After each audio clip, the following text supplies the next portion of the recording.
Assalamualaikum warahmatullahi wabarakatuh. Selamat pagi Bapak Ibu guru serta rekan-rekan tenaga kependidikan yang saya hormati. Perkenalkan, saya Rahmat Wibowo, NIP 19801091400510108. Calon Kepala Sekolah SMK Negeri 2 Pangkalan Bun, Kabupaten Kota Waringin Barat. Pada kesempatan ini saya akan menyampaikan visi, misi, dan rencana kerja 4 tahun ke depan serta target dan strategi tahun pertama yang akan kita kerjakan bersama, yaitu terwujudnya pembelajaran vokasi yang inovatif, produktif, mandiri, dan berjiwa kewirausahaan melalui penguatan kompetensi peserta didik, optimalisasi potensi sekolah, pengembangan teaching factory dan BLUD, serta kemitraan strategis dengan dunia usaha dan dunia industri, sehingga dalam 4 tahun ke depan SMK Negeri 2 Pangkalan Bun menjadi sekolah vokasi yang unggul dan produktif. Untuk mewujudkan visi misi tersebut, saya menetapkan 3 misi utama. Misi pertama, indikator persentase link and match dengan dunia kerja yang saat ini baseline nilainya 54,84% pada tahun 2025 menurut sumber data rapat pendidikan atau survei lingkungan belajar atau Sulinjar tahun 2025, dan data kemitraan sekolah akan menjadi target di tahun pertama, yaitu dengan nilai lebih dari atau sama dengan 65% pada tahun 2027. Dan target di tahun keempat adalah lebih besar dari 75%, itu sampai pada tahun 2030. Misi yang kedua, indikator persentase kualitas pembelajaran teaching factory atau TEFA yang saat ini baseline-nya 41,97%, yaitu di tahun 2025 menurut sumber data rakot pendidikan atau Sulinjar 2025, dan hasil monitoring pembelajaran TEFA akan menjadi target di tahun pertama saya, itu nilainya lebih besar dari 55% pada tahun 2027, dan sampai target pada tahun keempat itu diharapkan bisa mencapai lebih dari 70%, yaitu pada tahun 2030 dalam 4 tahun maju ke depan. Kemudian untuk misi ketiga, indikator persentase unit prioritas BLUD yang memiliki laporan kinerja berkala yang saat ini baseline-nya 0% atau 0 dari 5 unit prioritas, memiliki sistem laporan kinerja berkala yang telah berjalan secara sistematis pada awal 2026 menurut sumber data dokumen awal BLUD, laporan unit usaha, dokumen administrasi keuangan, dan hasil pemetaan kondisi awal BLUD tahun 2026 akan menjadi target tahun pertama, yaitu dengan nilai 60% atau minimal 3 dari 5 unit prioritas BLUD memiliki laporan kinerja berkala pada tahun 2027. Dan sampai target di tahun keempat itu diharapkan sudah mencapai 100% atau 5 dari 5 unit prioritas BLUD memiliki laporan kinerja berkala pada tahun 2030 dalam 4 tahun ke depan. Pada tahun pertama saya mempunyai target rata-rata 60% untuk tiap misi. Untuk mencapainya saya menyiapkan 3 program prioritas untuk setiap misi. Pertama, program penguatan kemitraan aktif dan link and match di dunia usaha dunia industri. Untuk bentuk kegiatannya yaitu forum penyelarasan kebutuhan kompetensi dan kurikulum bersama DUDI minimal 2 kali pada semester 1 dan semester 2. Sedangkan sasarannya 5 program keahlian BLUD, itu guru produktif dan peserta didik yang terlibat dalam kegiatan link and match. Kedua, Program revitalisasi Teaching Factory berbasis produk jasa unggulan untuk bentuk kegiatan pengembangan minimal satu produk atau jasa unggulan. Masing-masing program keahlian BLUD pada semester 1 sampai 2, sedangkan sasarannya adalah pada guru produktif dan peserta didik pada 5 program keahlian BLUD.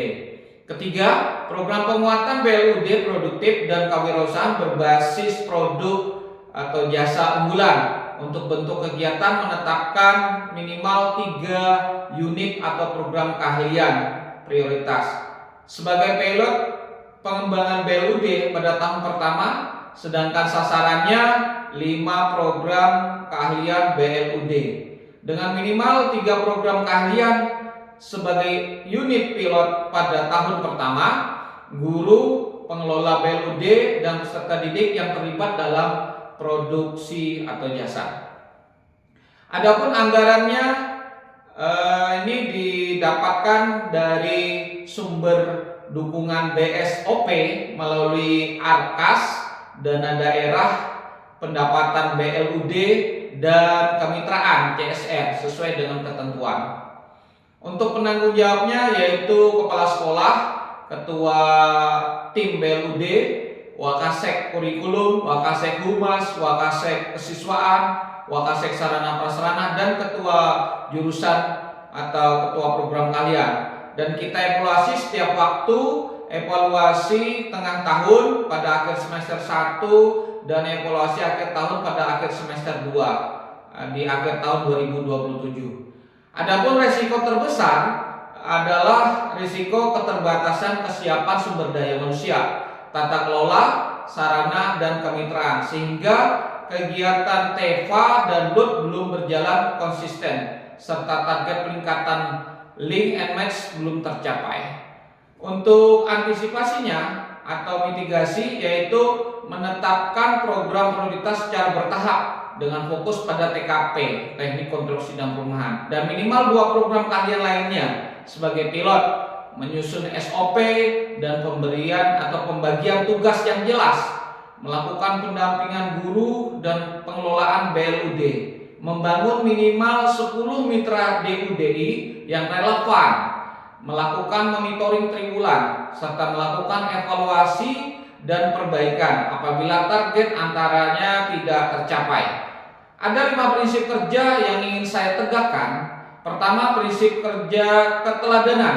Contoh, perilaku saya hadir tepat waktu mengikuti kegiatan yang saya tetapkan, menyelesaikan tugas sesuai jadwal, dan terbuka terhadap evaluasi. Prinsip kedua yaitu kolaborasi. Contohnya, perilaku saya melibatkan ketua program, guru produktif, tim BLUD, dan DUDI dalam pengambilan keputusan terkait TEVA dan produk atau jasa.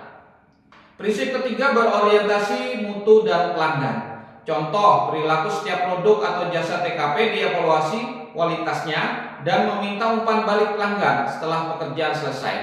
Prinsip keempat, inovatif dan berani berkarya. Contohnya, perilaku saya mendorong peserta didik di jurusan TKP mengembangkan produk atau jasa konstruksi yang dapat digunakan atau dijual kepada masyarakat dan DUDI. Prinsip kelima, integritas dan akuntabilitas. Contohnya, perilaku saya memastikan kegiatan BLUD produksi, penggunaan bahan, transaksi, dan hasil kegiatan dicatat serta dilaporkan sesuai dengan ketentuan. Saya akan menjadi yang pertama menjalankannya. Bapak dan Ibu, untuk apresiasi konkret, di sini saya mengapresiasi kerja guru dan tenaga pendidikan SMK Negeri 2 Pangkalan Bun yang selama ini terus menjaga proses pembelajaran dan mulai membangun program BLUD. Kita telah memiliki modal penting berupa kompetensi guru, sarana praktik, program keahlian, serta potensi produk dan jasa. Saya tahu tantangannya. Jujur, saya menyadari bahwa kita masih menghadapi tantangan. Data menunjukkan link and match dengan dunia kerja berada pada 54,84% pada tahun 2025. Sedangkan kualitas pembelajaran TEVA berada pada 41,97%. BLUD juga baru mulai berjalan pada tahun 2026. Artinya kita tidak boleh merasa sudah selesai. Kita masih harus membangun sistem, memperkuat kemitraan, meningkatkan kualitas produk dan pembelajaran, serta membiasakan pengelolaan yang profesional dan akuntabel. Karena itu saya mengajak guru dan tenaga pendidikan untuk bersama-sama membangun pembelajaran yang tidak hanya selesai di kelas atau di bengkel, tetapi menghasilkan kompetensi produk atau jasa dan pengalaman kerja nyata. Mari setiap program kalian memiliki produk atau jasa unggulan. Setiap kemitraan menghasilkan kegiatan nyata dan setiap kegiatan HEPA memberikan pengalaman kewirausahaan. Dan saya berkomitmen untuk menjadi teladan dalam mendorong perubahan, membuka ruang kolaborasi, memperkuat jejaring dengan DUDI, mendorong pengembangan TEPA dan BLUD, membantu menyediakan dukungan yang diperlukan. Saya tidak ingin hanya meminta perubahan dari guru, tenaga pendidikan, tapi saya siap ikut kerja, belajar dan mengevaluasi dan memperbaiki bersama. Kalimat kunci dari visi misi saya yaitu dari pembelajaran menjadi karya, dari karya menjadi nilai, dan nilai menjadi kemandirian. Terima kasih. Saya akhiri. Wassalamualaikum warahmatullahi wabarakatuh.